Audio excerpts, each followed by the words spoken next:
We are a weekly podcast, Soul of a Gamer. Hey, I'm smart this time. I did it this time. Let's not go that far, okay? I won't fuck it up again. I love pressing that button. That was my favorite button. That's definitely. This game gets really fucking weird. Yeah, so you do acid and then you go into the hamster shit. And this week is Night Trap. Night Trap. They're right behind you. Night Trap. 10-year-old birthday party. Next scene, kill the kid. you got to kill the kid.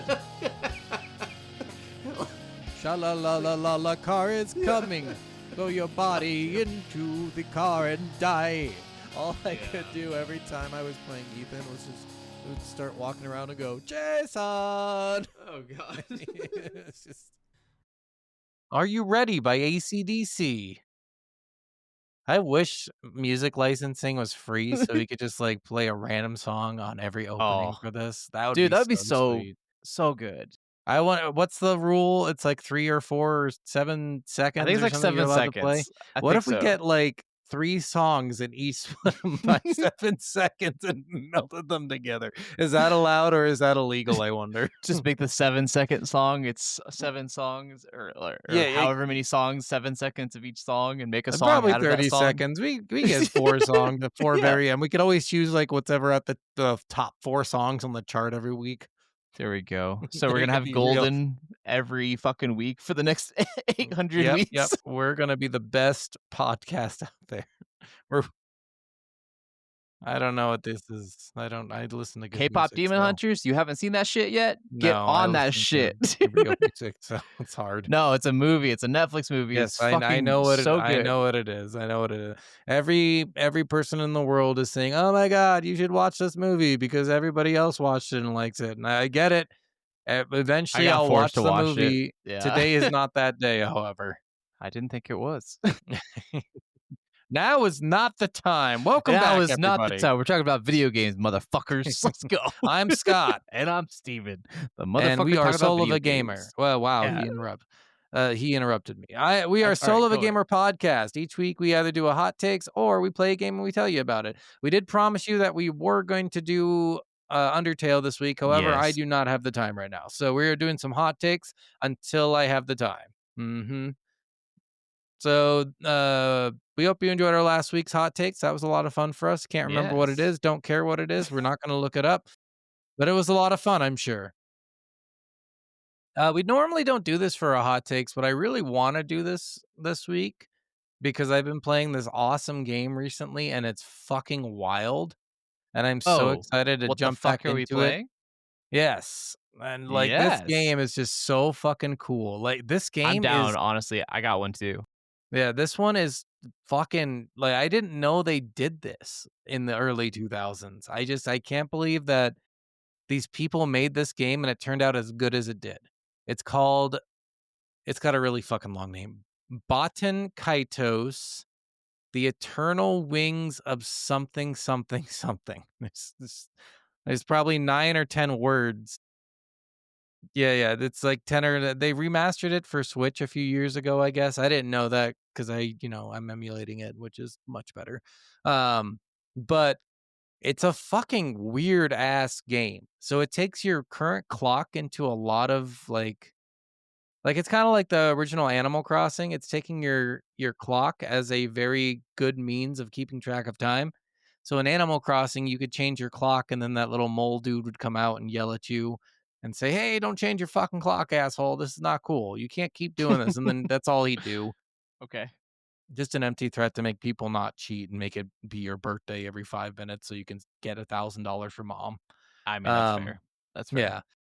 But in this one, the time is so much more serious. Like, so you can capture the essence of shit in these cards. And say you have a seed and you hold on to it for 3 hours. Well, now that seed has turned into a bud.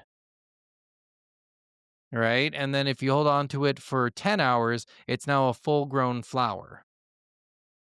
And then like same things with other stuff. I read online one thing, it's for like the best items in the game. And you have to hold on to these posters for a total of 80 hours. Okay.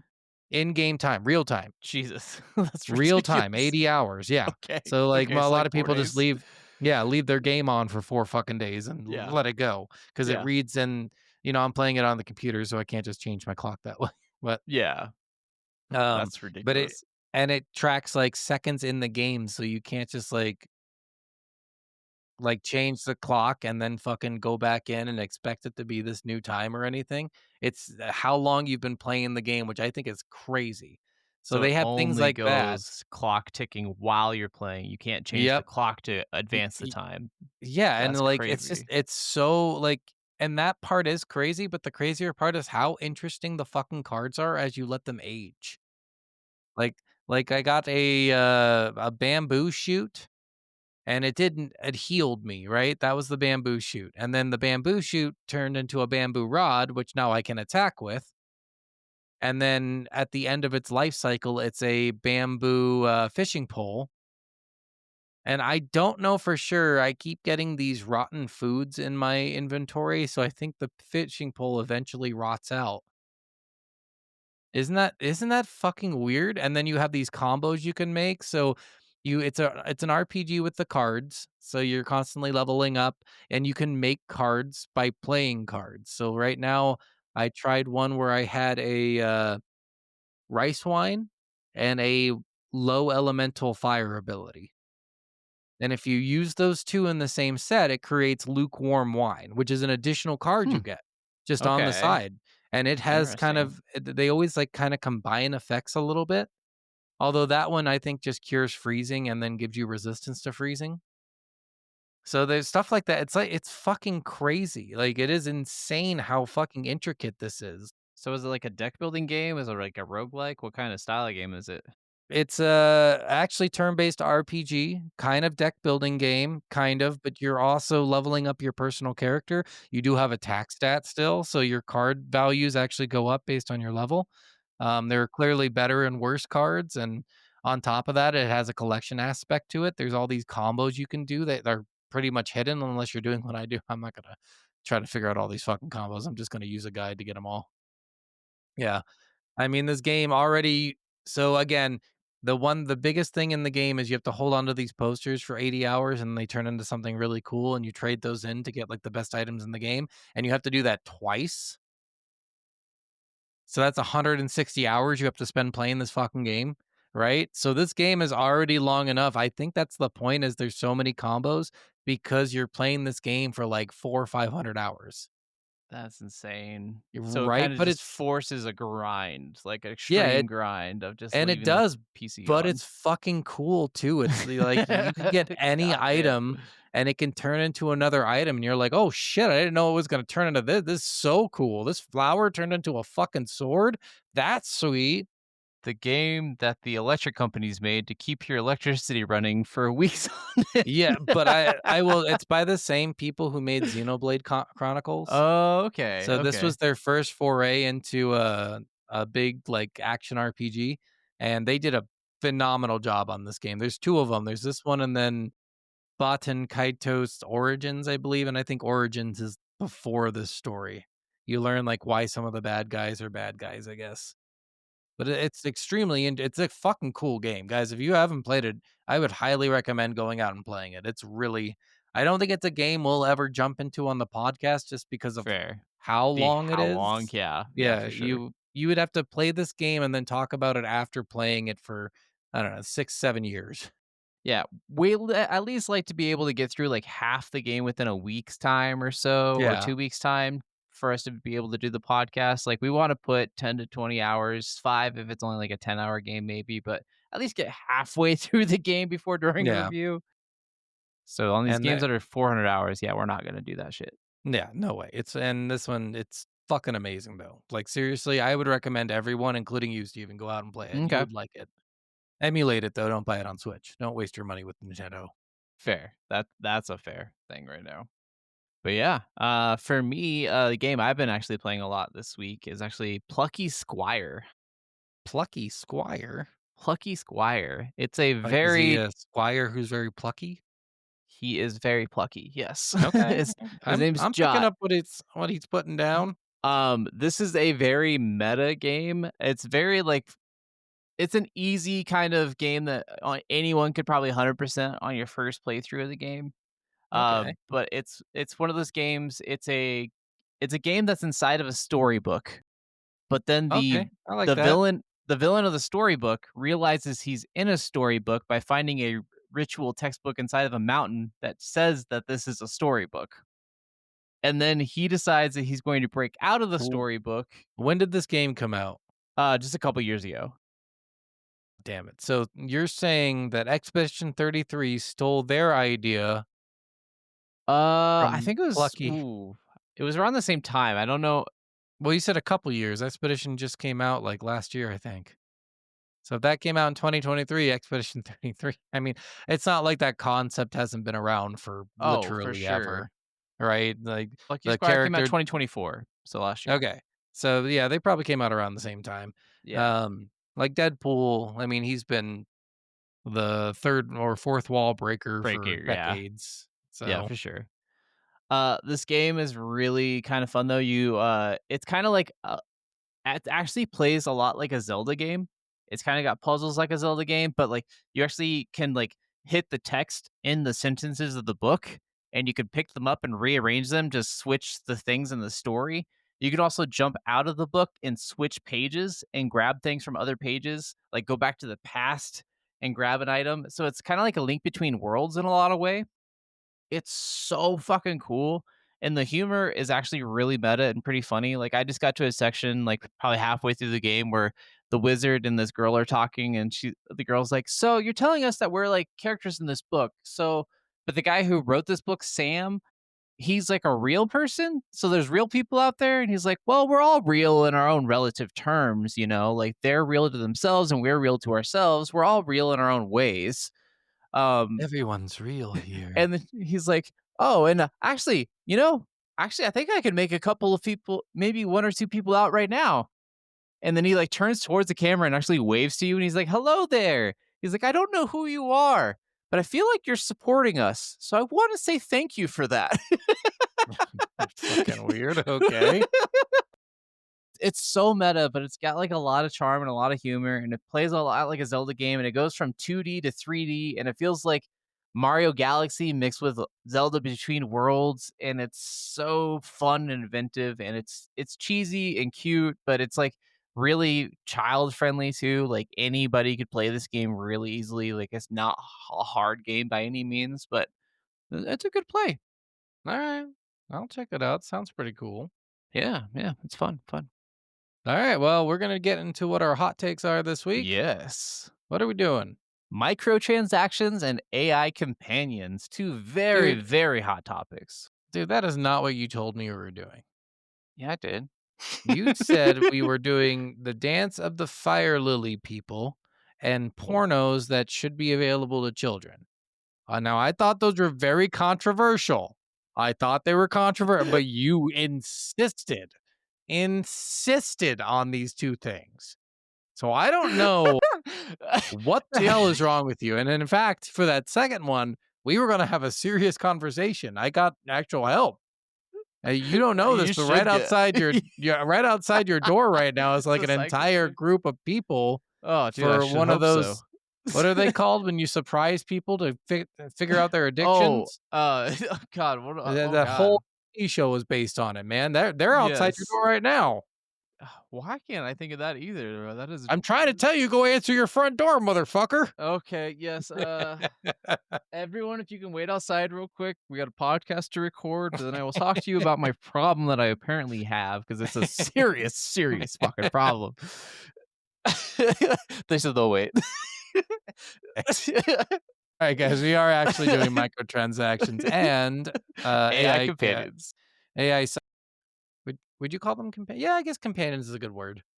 I wanted to say AI companions because there is a lot of AI stuff in games that's not. Oh, and this is another whole topic. We could do a whole hot topics just on AI itself because like so many people right now are just against it completely. But then you're like, okay, but Alien Isolation wouldn't even work if it didn't have the AI mechanics that it has to seek you out as a character in the game, and it Yeah. wouldn't be able to scare you the way it would if it didn't have AI. So not all AI is terrible, but AI that steals from creators is. Yeah. AI that steals jobs is. But that's not to say that every AI recommendation or usage is stealing jobs or is maliciously harming people. Yeah. Yeah. All right. So let's start with microtransactions. What you got to say about microtransactions? So I have to say that they are both good and bad. I know that's also partially a hot take, but I think they have their usages, and when done right, I'm okay with them full heartedly. I have spent way too much money in certain video games. I was just talking to Scott about this. I have spent over 3 grand in a free to play game, Smite. Uh, that's over the course of 10, 11, 12 years now. That's not, of course, of like a small portion of time or anything, but it is a huge amount of money that when I tell people that, they usually look at me like, what the fuck, you freak? You're you're spending money on free things, commie. Well, it's spending money on free things, but I'm also spending money only on cosmetic only purchases that make no difference to the game or the gameplay whatsoever. They don't give me an edge creatively or for the game or any impact. It's literally just to support the company that I love, and I think it just looks cool. Yeah. All right. Fair.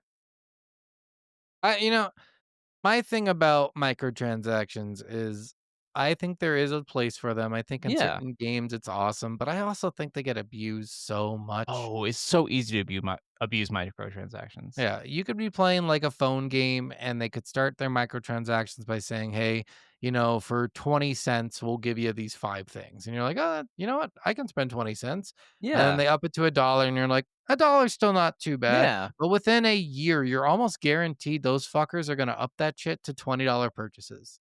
Like And then they almost keep guaranteed. enticing you with like 50, $100 purchases as well. And like, Yeah. if you buy Yeah. this, you'll get so They're much extra shit. And they're, And you know, they're not marketing to adults. They're marketing to fucking children who don't know that value of $100, what it means to their parents, because they're likely not paying for it out of their own fucking pocket. Like, and but if they were, they're literally taking money from fucking children. So there's a good way and a bad way to do it. And I think a lot of companies tend to do it the bad way. and the thing that sucks with a lot of phone game microtransactions is a lot of those are to better your successes in the game or Yeah. give you Which more is the other chances problem to with be them. better. So Yeah. spending money does improve the game and make the game better. And you almost in some games have to spend money or you're going to take a year to do what people do in 3 months if they're willing to spend $100 a month. Yeah. So, our buddy, he played one of those phone games trying to Star Wars, one of the Star Wars games. Can't remember what it was called. Oh, yeah, yeah, like, It doesn't Summoner's matter. War and all those other Yeah, yeah, yeah. game So he styles, played one of those, and yeah, they had a deal in where you could unlock all the characters, like you get mhm. future characters too, for $100, and you get them all at like a certain level cap, right? And that's a crazy deal, and that yes, but it's $100. It's a lot of fucking money. It is. And to be fair, if he were to do that naturally, if he were to go in and say, okay, well, I'm going to wait on this and just try to do it within my own time frame, it'll probably take him around a year or two, Oh, you yeah, know, 100%, yeah. based on the speed of games, how much time you can put into them. So, like, it almost seems worth it to do that. But at the same time, then the people who did work on that for a year or two, doesn't that belittle their time a little bit? Because they're essentially saying you could Yeah, make a new account and you could just fucking get up to speed and you get in a new arena because the arenas are reset when you make a new account and you don't have to work as hard and you could be at the same spot you are now. true. And to me, it's just like those are the deals that kill me because I'm like, okay, well, why wouldn't you take that deal if you had an extra $100 to blow? But also, why the fuck are you spending $100 on the first day you're playing a free game? You know? Yeah. Which I That's again, day that's 1, that's not day 20, that's day fucking 1. yeah. That's another thing that I have to give Smite, a game that we've both played quite a bit of, but for Smite, they also had a package that you could do where you could You get all the essentially buy the gods. game, buy all gods and all future gods, and it's $30 normally. But if you bought it on Smite's birthday, which they had a week celebration every year, it was on sale for $15 every I single think year. I think when we first bought it 10 years ago, it was not $30. I think it was 20, Yeah, I 20 or think it 15. was. I think it It got was raised to 30 way at some cheaper, point, which but it is was fine. also when it was up to 130, 120, 130 gods. Like that's a Yeah, lot exactly. of fucking When we were gods. playing, it was almost like right when that game came out. So, Yes. So there's like 20 or 30 or something like that. and to be fair, we also did that thing. We made that decision within the first like couple days of playing the game without Yeah. actually knowing if we're going to keep playing it. But we liked it enough to say, you know what? We're probably going to keep playing it for a little while. This is probably worth $30. Yes. So, And like we were talking about this is the other thing that we talked about is amount of time you put into a game is also dependent on yeah, how much like it's money you spend. everything. So like I have 137 days, 21 hours and 41 minutes in this Smite, and that's just How many Xbox time, not PC time. how many seconds is that? I don't know how about seconds, but that's You better figure that out. 3,310 You hours. better figure that out right now, motherfucker. It's a little less than 3,310 Multiply that hours. by 60 and then multiply that next thing by 60 and I think you get the seconds. I think. I'm pretty sure that's how you get the seconds on that. I I hope I hope it's like 110 3 times trillion 60 seconds. times 60. Come on. Come on, 3 trillion. 11,916,000 It's only seconds. 11 million seconds? Yeah, apparently. Oh, that's not a lot of it's not a lot of time. I mean, it's almost Not even close to a trillion. I mean, it's a little over a third of a year of How long time have we just been in one video game over the span of 10 years, but Okay, that's fair. So so yeah, and that's just when you start a game if you're gonna be playing it for a while, yeah. normally within the first couple days, if you're not bored by then, that's when I'd say maybe think about microtransactions if you really wanna support the company, but Yeah. also be aware, like, honestly, there's a lot of shit companies out there right now who will start you with this like $1 deal and quickly raise that to $50 deals because that's like they're just trying to get your money. They don't care about your enjoyment. They just want money. And then you'll soon find that there are a bunch of flaws in their stupid fucking games. PUBG Yeah. was one of those games. Oh, They yeah. really wanted people in there and they went without microtransactions pretty early on, pretty hard, and then now it's just fucking unrecognizable from when you first got it, but now it's like you can't get into the game without already spending $50 for all the cosmetic shit because everyone will call you a fucking loser. I mean, fair. I will say the free to play games are a little bit harder for me to argue than the games that are full price Yeah, and 70, that's true. $80 games that have microtransactions because that just feels Yeah, extremely greedy to me. Like, yeah, and especially in like games like Madden Ultimate Team and stuff like that, that's very pay to win yeah, because it takes so long to grind the challenges. But then, like, if you could just pay 10, $15 a week on buying packs, you can actually get a lot of your stuff and you can get a lot of your team. You can get your team from a 65 rating to a 90 rating if you're willing to spend like $30 in the game. yeah. And I mean, like, it doesn't sound like a lot, 10, $15 a week, but honestly it is, that It can add adds up up. super fast. And then Yeah. don't just think about you, think about the 3,000 other people who are paying that. You are filling these people who don't need this money, filling their pockets like crazy. And even if you Hmm. enjoy that game, I would say step back. Ask yourself, am I winning because I'm good or am I winning because I pay too much money for shit? And if it's answer B, I would say that you should stop paying for that. Oh my gosh. Like speaking of that story, I had a boss back in the day. My dad and I and my brothers, we all got really into phone games. And then my old roofing boss, he did the same thing. And he got into the same games that we got into, but he was one of those people because he made $250,000 every year that when he'd get into the same game that we got into, especially if it was like a Clash of Clans or something, I don't know how, like, me grinding for 2 years, not paying for a single thing in the game, or maybe spending $5 every few months or something like that. Like, I felt like I was really far in the game. He Yeah. caught up to me in 2 months' time because he spent, uh, I think $2,500 in the first 2 months, and then he ended up spending another Ugh. 6 grand later and becoming like actually, like, part of this giant, like, successful guild and everything, and Yeah, yeah, everyone in the it's a guild whale. pretty much spent, Everyone like, everyone in the guild is $2,000. a whale. Yeah. And I was like, "What the That's f just why?" well, and here's the thing about that too, and this is where a lot of people don't understand. you're right. Most of those people are already well off and can afford it, and great for Yeah. them. They're Yeah. doing well enough that $5 for them or a Means nothing. $1,000 for them is like Yeah. $10 for us. Oh, 100%. Yeah. Which is great. Awesome for them. Nothing against people having money.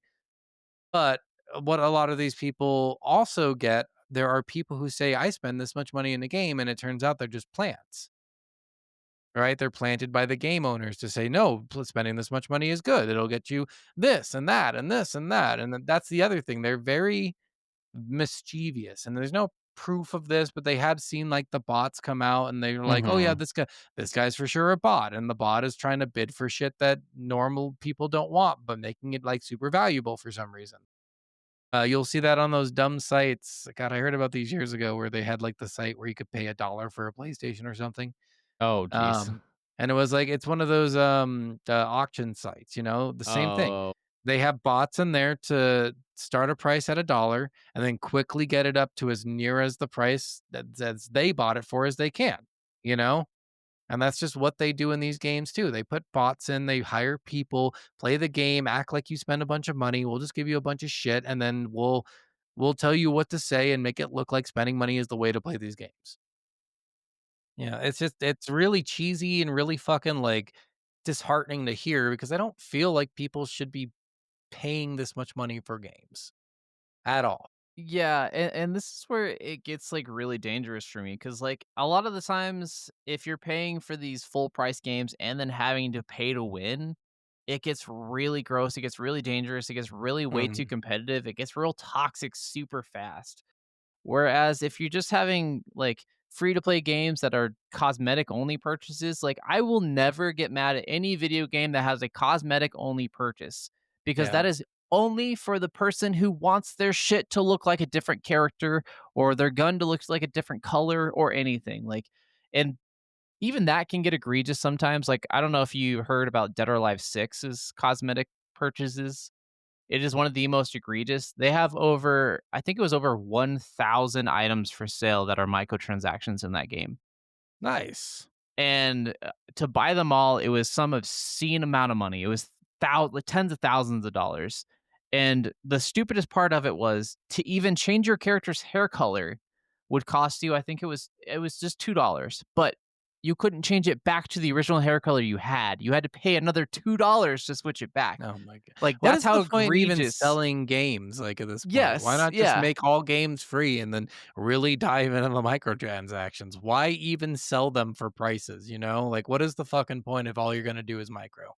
That's my thing is like, how dare you have a price point and then sell so much afterwards? Like, Yeah. if you are going to have all these microtransactions and you know you're going to make all this money back, make the game free to play. We've seen so many successful free to play games, and they're successful because that's exactly what they are. It's free to get into. And anything that has the bar at free to get into is already going to have a bigger crowd that's able to access and join that, and might get hooked from that point. Like it Yeah. took me playing a couple of games with you to get really hooked into Smite to the point that it became my obsession of mine for fucking years. I watched every Mhm. pro match for 7 years straight. And now you're still recovering from it. Dude, Smite 2 not having Pro League right now is fucking killing me. Mhm. I'm surprised they still haven't come out with it. Well, they fucking canceled it, and I they started doing some tournaments recently, and I was like, "Should I Too much watch just, money. like, the public access tournaments?" I'm like, "No, Steven, don't get into it until they do Pro League shit. You're not supporting it until they get Pro League shit." Yeah, yeah, and that's fair. I mean, uh, a lot of these games too, like, and this is the big thing Steven already mentioned, like the pay games. Like back in the day when Steven and I were growing up, we would play games like Halo 2. Halo 2 did technically have microtransactions where when they'd have a new map pack come out, you would buy the Yeah, map pack. that's And that fine. was Map packs are yeah, fine. and That's that was DLC to fine. me. Yeah. Yeah, and we like that. That was actually a lot of fun. And it's DLC kind of. It didn't add anything to the game besides you get to fight on a new map. And they were cheap though. They were like $7, $8 maybe. Like to me that makes sense. They're giving you something that you can use in the game. It's everyone's getting it. As long as you buy it, you're good. You never have to pay for this thing again and it's on your game. It's downloaded, everything's fine. And a lot of games now, however, they do this cosmetic bullshit. Like Steve was saying, you can't change your hair without spending $2 fucking, which is horseshit. Because every other game in the world has always been, yeah, change whatever cosmetic shit you want. You Yeah. own half of it, and it's fine. Well, and you could always change back and forth if like you are like you Yeah, get the base shit when you get the game, and then if you they change your essentially hair go color, you into can a go back wardrobe to the for you. base skin. Yeah, it's just a cosmetic change, it's a costume change. But Yeah. then like games like Dead or Alive 6 was like, no, fuck you. You don't own what you used to have, you stupid bitch. It doesn't, and I get it. Like technically, you don't own anything, right? If you buy a physical copy Everything's of the game, licensed. that is what you own. That Yeah. physical copy of the game. Anything else, you do not own it. But still, there's got to be some kind of fair market out there to where if you buy something, you get that thing forever. Because if you don't, then people are going to stop buying shit. I feel, Yeah. and Dead or Alive 6 probably did not do well on sales. No, it did not do that great. No. And I that's think it was one why, of the lowest like, of the series. yeah, because and that's why. Why would anyone buy that fucking game if you have to pay for all your shit? Well, and especially because like they have always had crazy amount of costume packs and stuff in a lot of Yeah, those games because they always do like Halloween costumes of all the hot ladies and then yeah, yeah. nurse costumes of all the hot Scantily ladies. Yeah. clad. Yeah. Which are fine. How Who hot can we cares? make this hot lady? If that gets you off, that gets you off. I'm proud of you. I support you, whatever. I'm Like I don't proud of you, care. whatever you do. Like I don't care. That doesn't bother me, but like when it makes you have to pay for every time you change anything, that gets a little too ridiculous and redundant. And the other thing I talk about, we talked about like predatory bad microtransactions. Loot boxes were the absolute worst and Yeah. still are, in my I mean, opinion.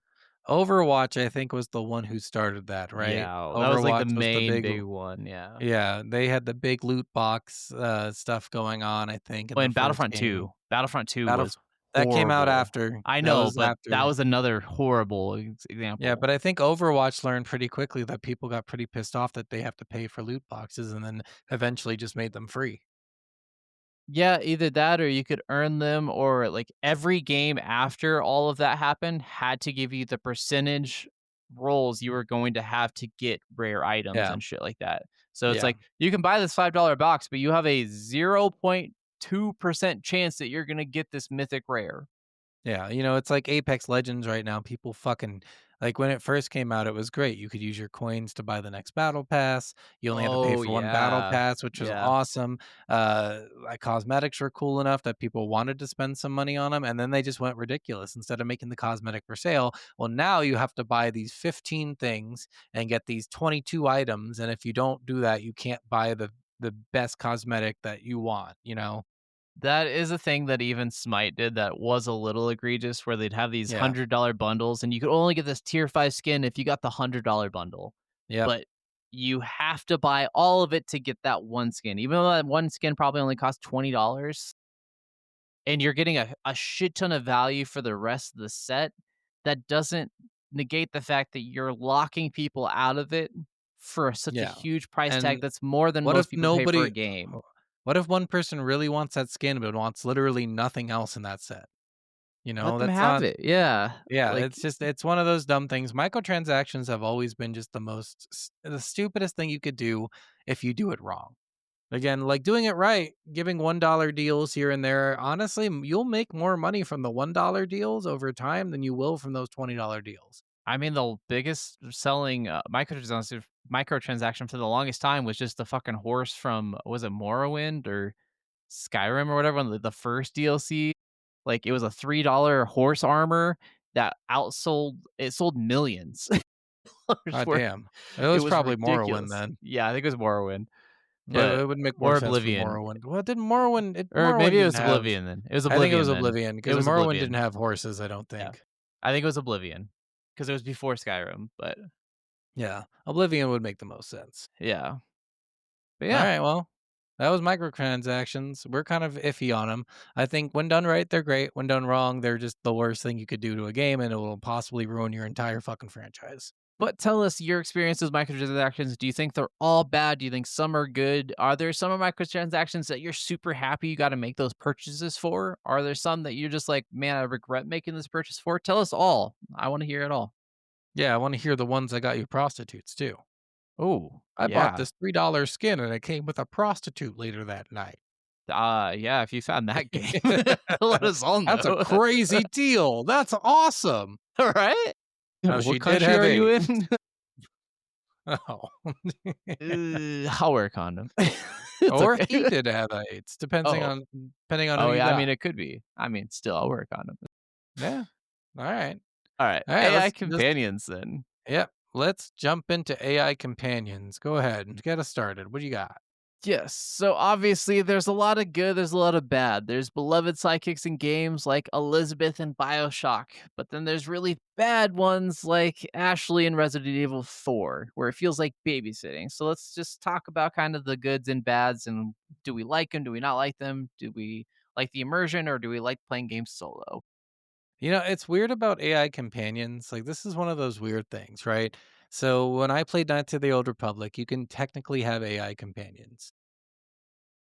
But the better thing about AI companions is instructing them what to do, which makes them not AI companions Yes. anymore. Yeah. So, I so control in every one of your movements still, but yeah, so in Dragon Age, I would pause. You have a pause option in Dragon Age. Then you can pick everybody's move, every single person's move. Final Fantasy 15 had the same thing where, like, in Yeah. combat, you could pause and Yep. picks everyone's moves, and then they would all do it. But they all kind of act accordingly on their own in Yeah. between those times. And you do that well, and there you just pause. There's Yeah. no accordingly on their own. Oh, They do okay. that move, and then they go for like a basic attack before you pause the next one. But like, is that really an AI companion if you were having to do everything in battle for them? Because if you leave them to themselves, they die so fucking quick, and they use up all your heals and they use up all your mana potions. Knights of the Old Republic, same thing. They die so quickly, but at least they were a tiny bit useful. So you'll get ones like that are a lot of fun to use, like ones a little bit more, I don't know. You have some control of them, and then you'll get the ones like in Halo where you have random Marines following you, and they're just they miss 90% of their shots, and they're most useless shit in the fucking world. helpful, Chief. They're over on Uh, the left. Yeah, I'm well, shooting. like now, and it never got better in Halo, right? Because you go up No. to like Halo Reach, where you have Spartan companions now, where they're supposed to be the best of the best, and they're doing the same shit the fucking like random Space Marines were doing. So it's Come just on, Noble 4. yeah, it's Come like on, Emil. Emil. It's one of the most annoying things in these games where you think like, oh well, I'm so badass. Like they made me badass because I'm a Spartan, and the AI, like regular people, aren't as badass because they're not Spartans. That makes sense. Yeah, Yeah. sure. But then you get to the Spartans, you're like, now there's no fucking excuse. I'm not every time I play this game the best fucking Spartan. No, it's crazy with a lot of those games, and like there's some really beloved AI characters. Like I said, Elizabeth Yeah. from Bioshock Infinite, great sidekick, always tossing new ammo, always giving more to the story, always like Yeah. making combat more inventive. We got Dogmeat and Fallout, another great companion everyone loves. Atreus and God of War, phenomenal companion, and you do get to control some aspects of him and stuff like that. But again, he kind Yeah. of just does act on his own. Some of those games, it's really great to have those AI companions, and I really think it does add to the immersion to it, and I think it can really be fun and beneficial. But if the AI ever feels like babysitting, like it does in the Yeah. original Well, Resident Evil 4, like with it Ashley, always that's does. It always terrible. does. Almost always, yeah. Mass Effect, you're basically just letting your people die nonstop because they can't do anything to help you ever. Like they just die. That's it. So you're there doing all the work while your AIs do fucking nothing. But if you're controlling that character, you're fucking people up left and right. So, and that's a problem in my book. But like I can't even think of a game where I really like what the AI did. Like, I can't think of a single game where I loved the AI interaction between the character. I love the way they battle during a fight. I love the way they spoke up in like a communication dialogue of some kind, right? There's just not a lot of good ones out there, unfortunately. I will say there's way more bad ones than there are good ones, and the Yeah, good ones are way few and more. far between. They are Yeah, for like sure. like all the games you mentioned, I didn't play any of those, so I don't know those companions. I don't know how good they are. Um, True.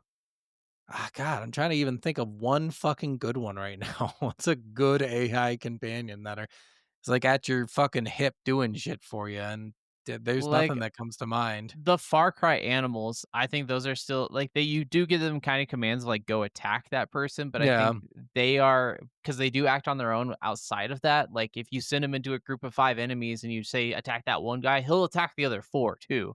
So I do yeah, think like those kind of count. Those are great. I think Far Cry's AI animal companions are phenomenal. yeah. Well, and what gets me about AI too, this is one thing that's bothered people forever. Let's say you're playing Halo and you switch it to the hardest difficulty.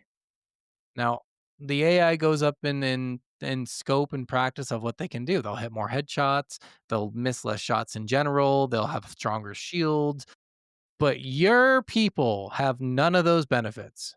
Seriously Absolutely none though, of them. Like, like they get yeah. no boost in anything, and I'm like, "God damn, can I get one fucking thing from having the hardest difficulty?" I get it, it's, like, supposed to be a challenge for me.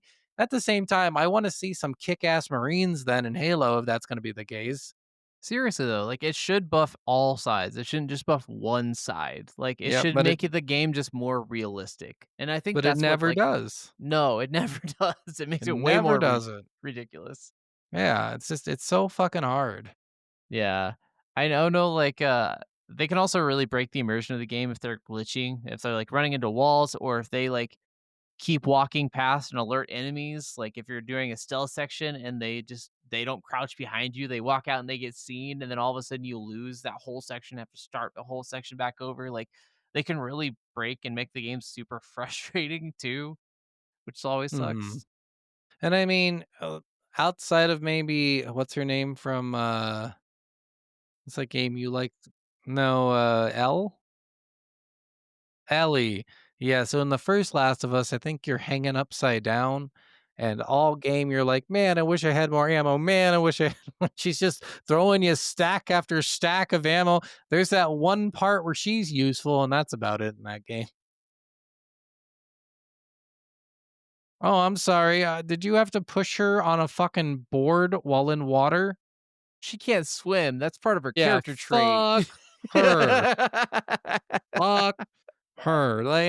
Like, there's There are that. some babysitting sections of that game. I will agree full Yeah, and heartedly. and that it's just for humor, I think, mostly. It's for humor and, like, slight horror out there. But, the one time they're the most useful is when you're at your most vulnerable. And that seems to be the ticket to AI companions. Find the spot where you're most vulnerable, and that's where they're gonna be, most useful. Well, and there's I know like oh god, it was Dead Rising, the first Dead Rising. The AI companions in that were god awful to the point where it was almost not even fun to try to save people in that game Yeah, because they were yeah, so beyond stupid. Like you would save them from a crowd of zombies and they would run into another crowd of 10 to 15 zombies. It was so yeah. bad that apparently in the remake they actually changed the AI of the other fellow survivors to be better. That brings to mind, I guess technically, God, what is that game called that I like? The zombie game. Left 4 Dead? No, the one we recently played in the Oh, uh, last 6 months. not State of Decay. State of Decay. The AI in State Yeah. of Decay is actually not too bad too, but Yeah. they kind of exist off the stats you give them. Yes. And So they kinda just are there's always doing stuff no matter what. yeah. So if they're really good at shooting as an AI, it's because you worked on them so much that they're shooting one on you, you know? True. Like like and I don't know, does that really count as AI involvement if you had to do all the work to make them that good? Well, I mean, I feel like raising stats or, like, forcing them to train as, like, a leader of a community is a little because you can also take control of any of those characters at any point, and the character you were controlling becomes an AI companion. So that's Yeah, another yeah. thing that's really great about that game is that, like, you can do everything for any You character, and you yeah, can you level them up basically individually. made the AI good, and that's all that Yes. is. But I think that's really kind of a cool aspect of it that you can kind of train the AI and you can train the characters themselves to do better. That way, when they're on their own, they're just beast. They're not dying every 3 fucking Yeah, seconds. Yeah. exactly. I Yeah, it's rough because again, like, it's hard to name good AI companions. Honestly, most games, I would be okay if they just take them out. I think like games like Elden Ring with the mimic tiers are I don't know what those are. Great. I'm sure So they're great. mimic tiers in the game. So you can do summons in the game, and summons can help you fight. They can help you in boss fights and certain aspects of the game, and you can just summon them a lot of times. It costs a certain amount of magic per summon based on their power. But there was a summon in the game called the mimic tier, which was it literally made a copy of you. All the equipment you're Okay. wearing, the But armor you're again, wearing, the stats you have. this is another example where you're giving me an AI that you had to work your fucking ass off to make Yeah, them good. Like that's the yeah. problem. The best AI are the ones that you make good. I mean, I agree with that. I don't deny that. You know, that's the hardest part. It's just that like you'll never be able to do that with the Marines in Halo. You'll never be able to do it with Elizabeth and But I in will say, like, at BioShock. least for Elden Ring's specific case, like, when you're using the summons in that, your summons actually act on their own, and they do all the combat themselves. So, Good. you don't control them whatsoever once you say summon, Will they and die faster than you? it depends on who they're Okay. fighting and what they're using and how they fight them. Like, sometimes, like, you can if you're a high enough level, you can actually sit down, like, actually have your character do the emote to sit and then watch your mimic just fuck the boss up. Like, it's Nice. fun sometimes. Like, you're like, "Oh shit, this AI is good enough that it can just beat the boss because I have a good enough build that it can just rip this boss in half." Like, that's Nice. fucking cool as shit. And that's where it's like really fun to me. Okay. Let's see, and I can see that. But again, it kind of devalues the fact of an AI companion because you want one that can kind of think for themselves. Yeah, well, and that's like one that kind of does because like I've actually had it where like I was holding a bow and a mage wand and I only ever use my sword typically. But like I still have the other stuff in case I really need it in a certain situation. Um, but then like I look at my AI and he's over there like shooting spells and I'm like, that's different than what I'm doing at least. Like it's getting the boss's attention more because you're doing higher bits of damage. So I'm actually like Yeah. it's kind of aggroing for me to make it a little easier for me. And in certain aspects, I'm like, this is the most beneficial thing ever. And like Liza P, you can actually summon someone something too, and you can actually heal your summon. Like you can have this like rune box that during the battle you can either make your summon have more power, you can make your summon heal, you can make your summon be more tanky, you can make your summon do other things. So there's like little things that you can consumables that you can use during the battle called a wish box that you can like break and it can do different enhancements to your summon. And that's even a really fucking cool thing. And the AI mechanics in that one are also extraordinary. Yeah. Yeah, it would be cooler. You know, games do this thing where they tease end game stats at the beginning of the game.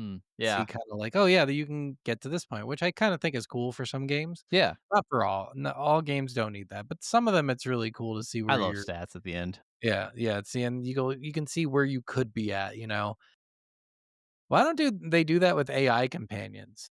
Like, why don't they start a game out with like you're a rookie novice on this like new add a fucking thing there, Hmm. knights or marines or Yeah. something, and you suck, and you're just watching like you're getting beaten left and right, and your AI companions are fucking up the enemy. Like they cannot be stopped.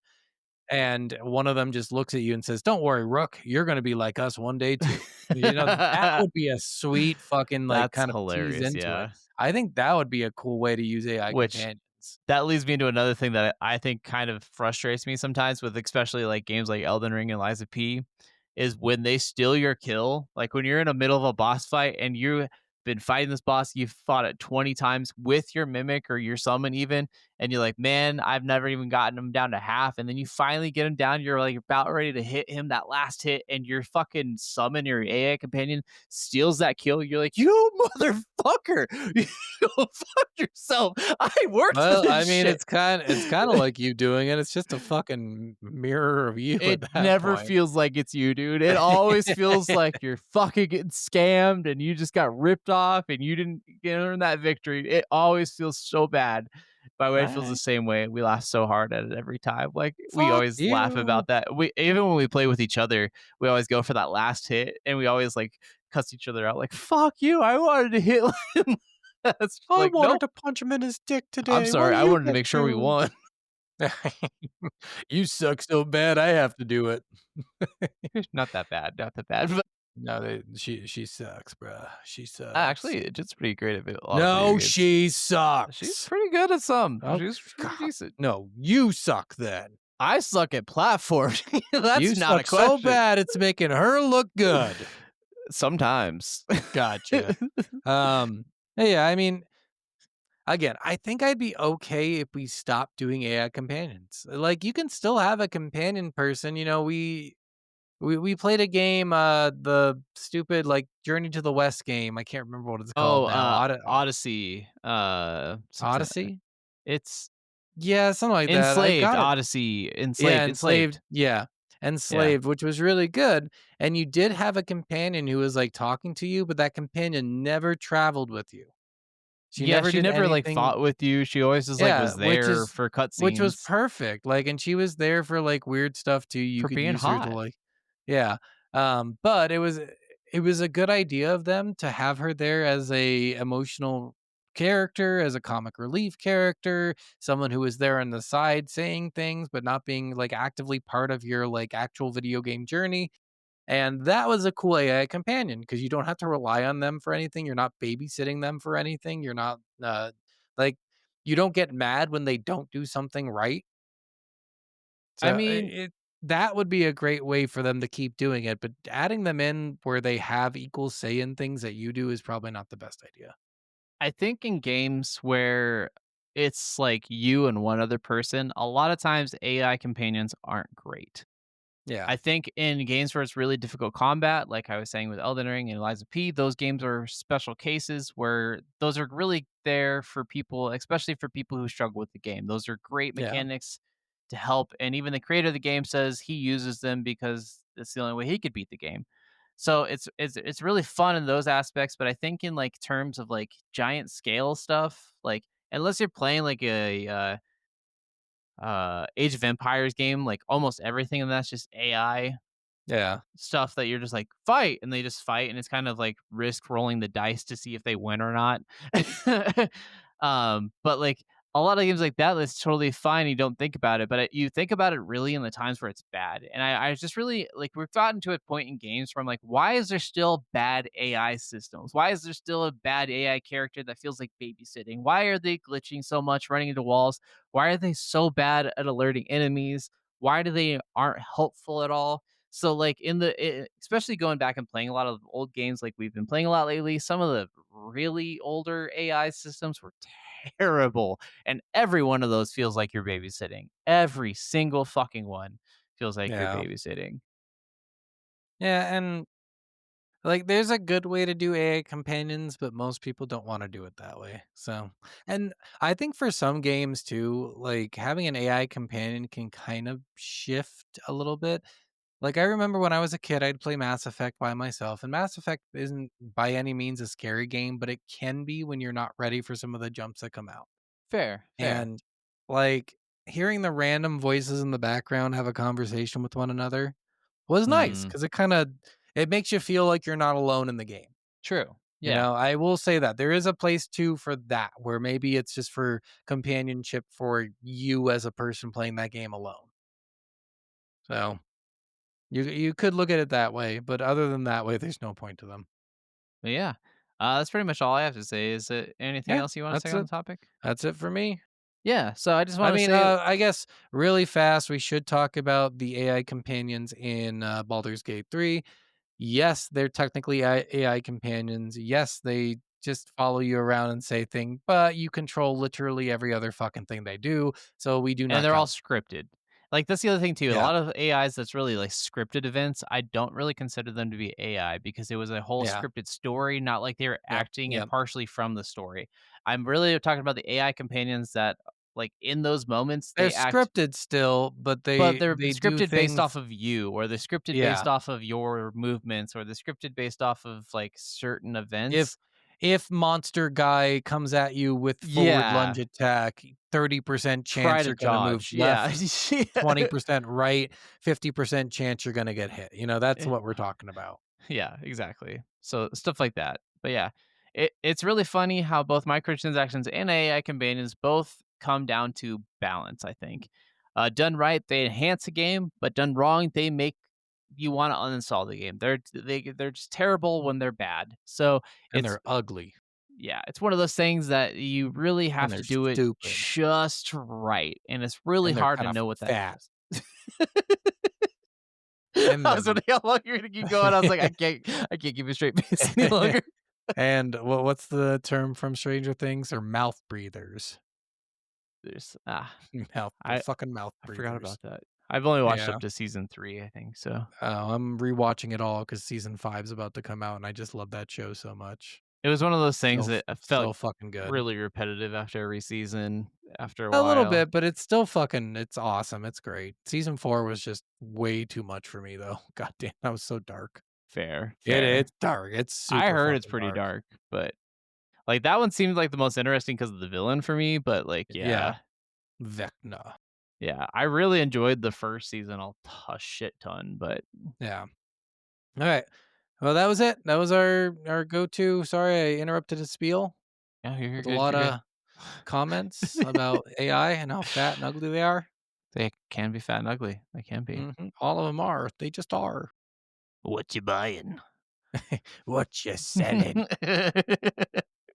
So yeah, that was our hot takes this week. Hope you guys enjoyed that. Check us out on all the socials, TikTok, Instagram, other stuff that I don't use. I don't use any of them, so it just doesn't Go to matter. Spotify, Apple Podcasts, Google Podcasts, Yep. wherever you get podcasts. That's mainly where we're at. Just go over there first. Yep. And then if you want to reach out, a soul of a gamer podcast at gmail.com, shoot us an email. We'll probably answer you back. We check it every day. Yes, we do. All right, guys. Actually. Yeah. Bye. We'll see you on the next one. Bye. No.